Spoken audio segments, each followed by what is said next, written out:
বনি ইসরায়েলের ওপর ভয়াবহ আক্রমণের পর অনেক ধর্মগ্রন্থ হারিয়ে গিয়েছিল।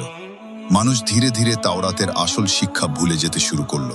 চারদিকে ছড়িয়ে পড়ল অজ্ঞতা, সত্য আর মিথ্যার পার্থক্য মুছে যেতে লাগলো।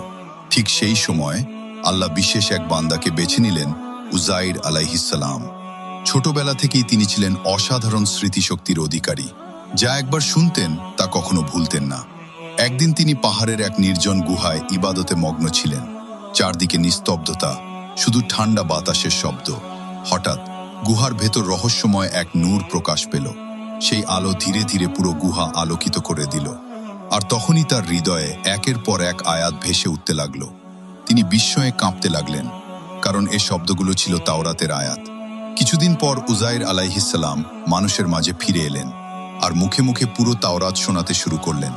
মানুষ হতবাক হয়ে গেল। পুরনো কিতাবের সাথে তার বলা প্রতিটি শব্দ হুবহু মিলে যাচ্ছিল। কেউ বিস্ময়ে বলল, এটা কোনো মানুষের পক্ষে সম্ভব না। কিন্তু দুঃখজনকভাবে সেখান থেকেই কিছু মানুষ সত্যের সীমা অতিক্রম করে অতিরঞ্জিত বিশ্বাসে জড়িয়ে পড়ে। আর এভাবেই এক অলৌকিক ঘটনাও কিছু মানুষের জন্য পরীক্ষায় পরিণত হয়েছিল।